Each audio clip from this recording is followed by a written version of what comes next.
Hello and welcome to the Cincy Rovers YouTube channel. My name is Alex, and in today's video I'm going to be giving you an owner's perspective review of this, our 2017 Land Rover Discovery HSE Luxury. So, about this car. This, like I just said, is a 2017 Discovery HSE Luxury. So that is the top trim level. It is finished in this gorgeous Aintree green metallic with the vintage tan and ebony premium Windsor leather interior. It's gorgeous. It is so incredibly British, this spec. Now, I'm kind of biased here. British racing green is my favorite color. And with the vintage tan interior, man, it is just absolutely perfect. So, without further ado, let's get into it. So under the hood of our Discovery is this, the SI6 as it is badged, or internally known to JLR as the AJ126. It is a 3-liter supercharged and intercooled 90-degree V6. It's actually based on Jaguar Land Rover's AJ133 5-liter V8. In fact, it's actually the same engine as the V8. It was a cost-cutting method that JLR did, and it worked out pretty well, I think. They just took the V8, and instead of drilling 8 cylinders into it, they drilled 6 into it, and overall it's basically the same engine. Shares most of its components with it. It produces 340 horsepower at 6,500 RPM and 332 pound-feet of torque, or for my metric system friends, that's 450 Newton meters. That comes in at 3,500 RPM and stays flat all the way up to 5,000 RPM. Overall, it's been really good. No, like I said, no issues, and it's a good engine. It sounds pretty good. I love the supercharger whine. It makes really good power. Land Rover claims 0 to 60 in 6.9 seconds. I've actually tested it, and I got 6.3 consistently. Sometimes it was a little bit slower. Sometimes it was, the fastest I've ever gotten was around 6.1, but I just average it out and say 6.3. It's got a lot of torque, and it revs all the way up to red line very smoothly. And in terms of fuel economy, over the past little over 31,000 miles, we've averaged about 17 miles per gallon. Not the best, but certainly not terrible. Much better than my old Discovery 4 that had the 5-liter V8. That I averaged like 14 miles per gallon in that. That was a gas guzzler right there. Now, the other engine that you could get was the 3-liter turbo diesel. That made 254 horsepower and 443 pound-feet of torque, or 600 Newton meters. That engine is known for having crankshaft issues, but if you take care of them, they're good engines. So yeah, this engine's been great. I really like it. It's the same engine that you can find in basically every JLR product, F-Type, F-Pace, all the Range Rovers, Discoveries. It's a good engine. I've been very happy with it.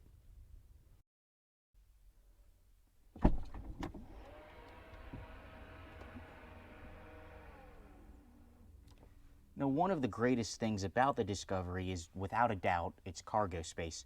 With all 7 seats up, it's not the best. You have 9.1 cubic feet of storage space with all 7 seats up. That's 227 liters for my metric system friends. When you fold down the third row and leave the second row up, you have 45 cubic feet of cargo space, or 1,137 liters. And then if you fold the second row down and have just the first row of seats up, you have a massive 82.7 cubic feet of cargo space, or 2,406 liters.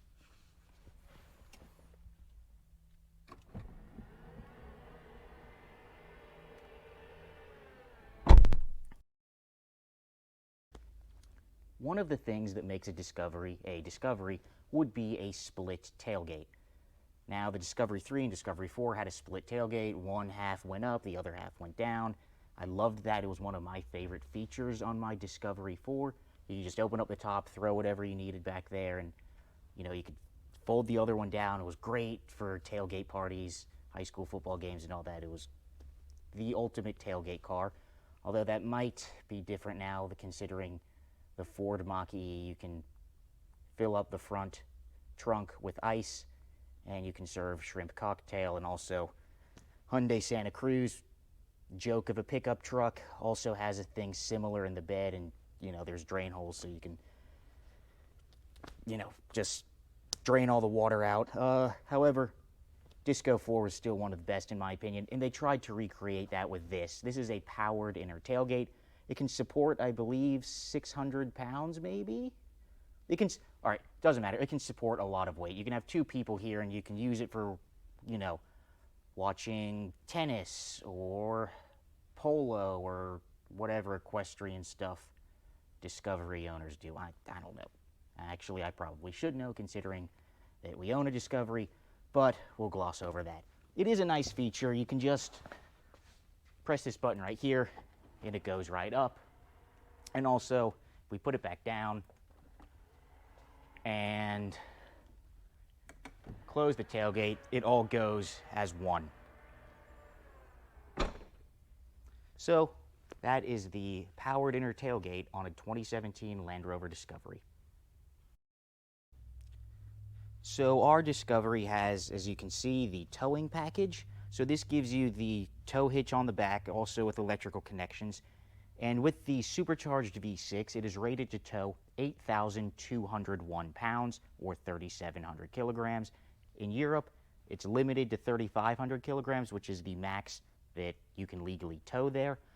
But the weird thing is, so the supercharged engine actually can tow more than the diesel. The diesel is rated at 7,716 pounds, which is 3,500 kilograms.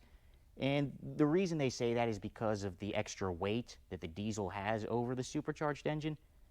I don't know if I really buy that, but it's just a little strange to me that the gasoline can tow significantly more. I mean, 500 pounds is quite a bit more. And yeah, overall, we have not towed with this, but I know people that have Discoveries and they've towed with it, and it's a wonderful tow car.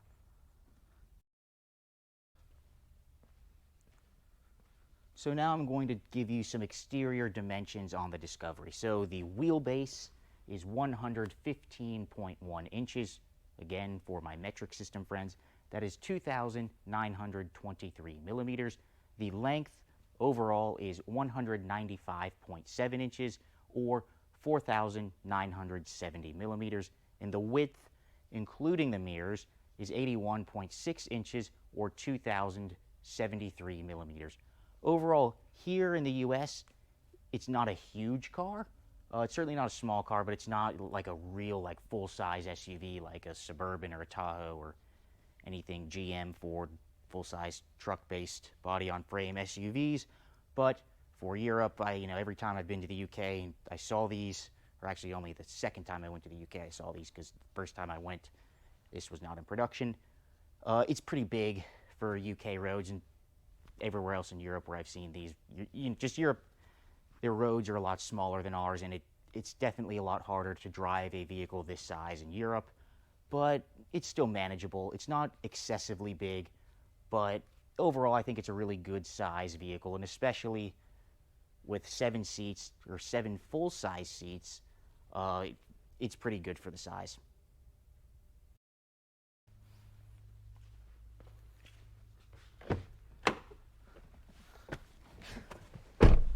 Now, moving on inside of the Discovery, it is a really, really nice interior. It feels so much more Range Rover than Discovery. And you just get in, and the quality of materials. I mean, this has the extended leather, so it's the premium Windsor leather. It's super soft. It's everywhere. For 2017, all Discoveries had this soft touch upper dashboard. For 2018, the HSE Luxury got full leather everywhere, so that's particular to this car. We have Windsor leather here. We have the charcoal gloss oak wood trim with the extra high gloss on it. It's really nice. I would say my biggest complaint with this interior would be the excessive use, and I mean excessive use, of piano gloss black plastic. It's everywhere. It's all over the center console. It's up here on the dashboard. It's right where your fingers are, and it gets absolutely disgusting. I hate, hate, hate piano gloss in a car. It's the dumbest thing ever. It looks nice when it's new. 5 minutes later, it looks like shit. It's horrible. It's everywhere. It's around here. It's around the air vents. It's just so bad. Next thing is interior storage. Now, this is one of the Discovery's greatest benefits. We have this enormous center console. I mean, damn, that's deep. You can get a fridge. My Defender has the fridge. This one does not. We also have storage in here. You hit the open. There is storage in here, so you can hide your pistol, maybe, or drugs. I don't know. Also, the CD player is located in there.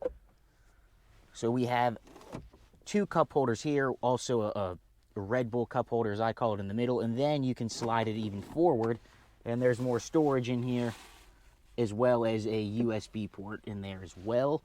There are so many USB ports. So there's 1 USB port for every passenger in this car.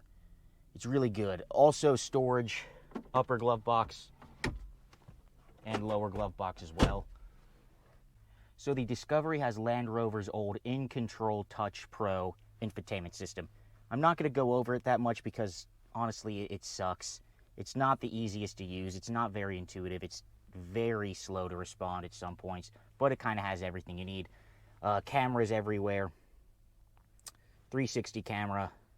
And then you can choose whatever camera you want. So, like, rear camera or front camera or whatever. Also, some other stuff just to kind of go through. Does have the 4x4 information. So you can see here, it shows you kind of the same thing as it does in all other Land Rovers. Your suspension articulation as well as your differential status. And, car almost died on me. So yes, there's that. Also, it does show you the vehicle dimensions as well, which is very nice. So it's normal height, and then you can choose whatever. Now it's off-road height, because you could choose if you want it raised up with the air suspension. You can see just how much higher it gets, and also your off-road geometry as well, so your approach, departure, and breakover angles, as well as ground clearance. Navigation, it's all right. It's okay. It's nothing great. It works. So without a shadow of a doubt, my favorite interior technology feature in the Discovery would be this: the 825 watt 15 speaker Meridian surround sound system. Take a listen.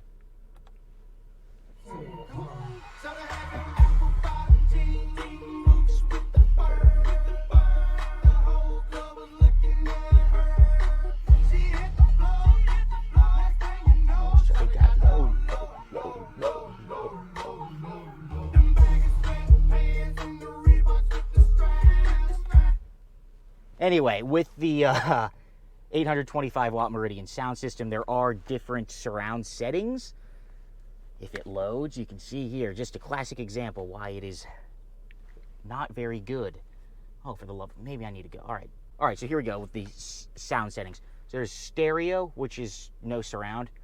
This is what I leave it in, the Meridian Tri-Field surround, where it blends the center and side channels, so you're truly like surrounded in sound.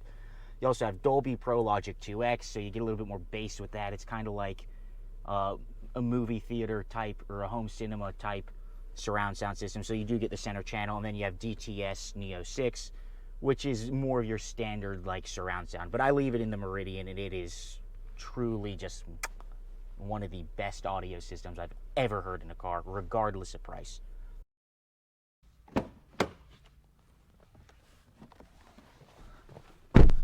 All right, so in the second row of the Discovery, there is a ton of room.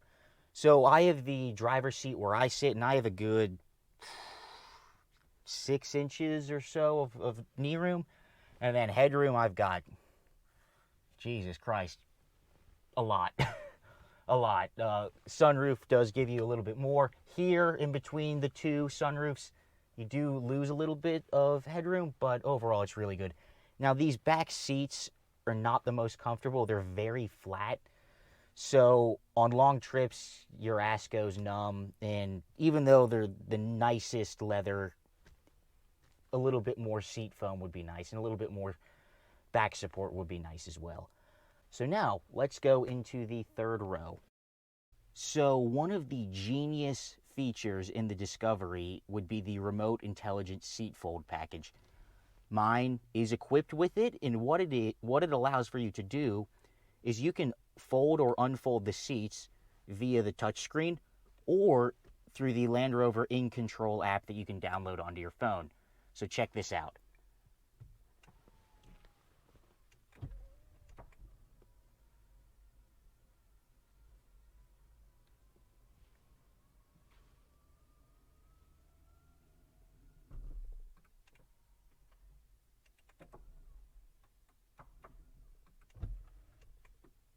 Pretty slick, eh? So now that I'm back here, I have plenty of room. I have about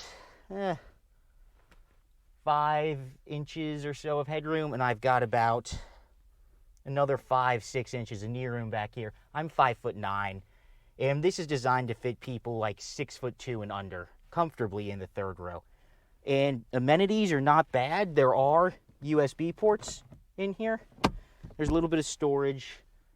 You have grab handles and a large sunroof back here as well. But yeah, and you also have cup holders. And these seats are really comfortable back here. They're actually a little bit more comfortable than the second row, which, you know, kind of says something. But yeah, you can also get the third row heated. This one does not have that option, but it is available if you would want that. But yeah, room back here is actually very, very good. So I filmed this video at work, and close to where I work, actually right here, there is a school for deaf children. But for some reason, they put the tornado siren on the property of the school for deaf children. It's not like that's going to make any difference, is it? Like, come on. Alright, so driving the Disco 5. Right now I'm stoplight. It should turn any moment now. It drives really well. This engine has a ton of response.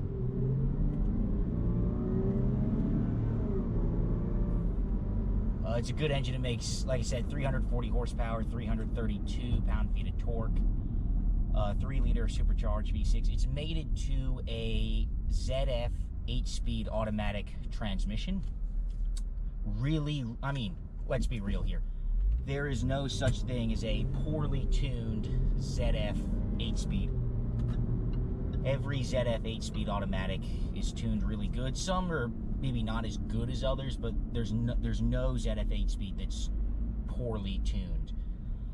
This one, it's super smooth. It can be very fast to shift if you use the manual mode.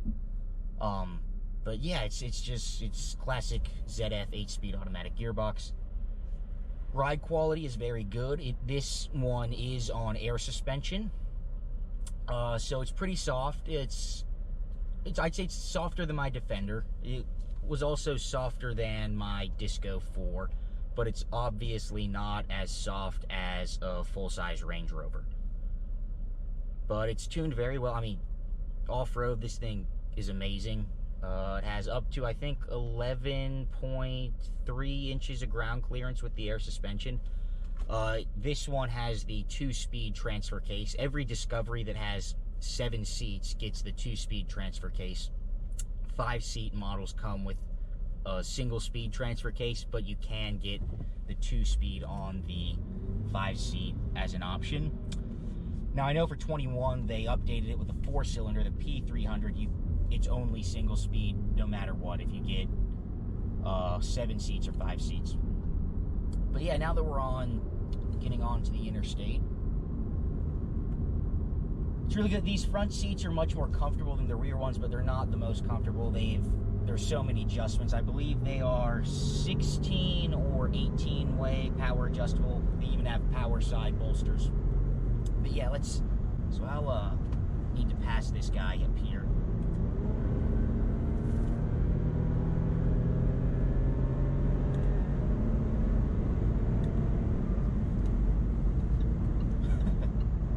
Gets up and goes. It's a very, very responsive engine, very responsive powertrain. And yeah, it's quiet in here. All the materials are great. Ride quality's good. It's quiet, but not extremely quiet. Like, for example, my Q7 is much quieter on the highway than this. But my Defender is louder. But yeah, it's good. Steering is typical electric power steering. 0 feedback. It is very numb. It's quick enough ratio. Nothing, just kind of what you would expect from a luxury SUV. There is a big dead spot. As you can see, I'm turning the wheel quite a bit, and I'm still going straight, and that's for off-roading, obviously, so that dead spot is nice. But yeah, overall, it's really good. This one has heated everything, so heated first and second row seats, heated steering wheel, heated windshield, heated washer jets, all that. You can get cooled seats. You can actually get cooled first and second row seats and heated third row seats. It's all part of the same package. But yeah, visibility is really good. Lots of forward visibility. Back or rearward visibility is also really good, significantly better than Defender. But there are other cars that obviously have more visibility than this.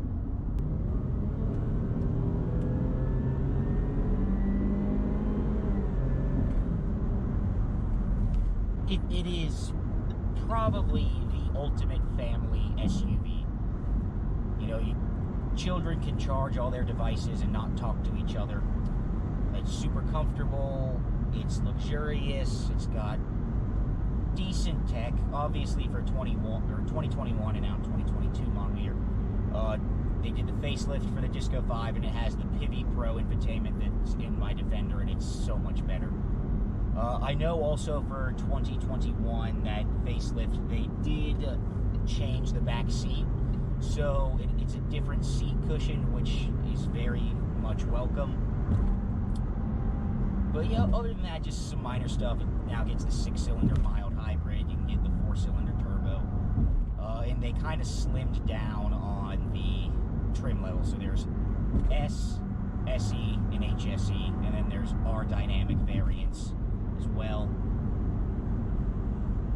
Yeah, and also the biggest disappointment, I think, with Disco 5 facelift, the vintage tan and ebony interior is gone. Can't get it anymore, which sucks, because it's look at it, it's gorgeous. It's absolutely gorgeous. Well, folks, here we have it. My 2017 Land Rover Discovery HSE Luxury SI6. So that will be a wrap on today's video. Don't forget to like, subscribe, hit the bell icon for notifications, all your normal YouTube stuff. And I will see you all in the next video. Cheers.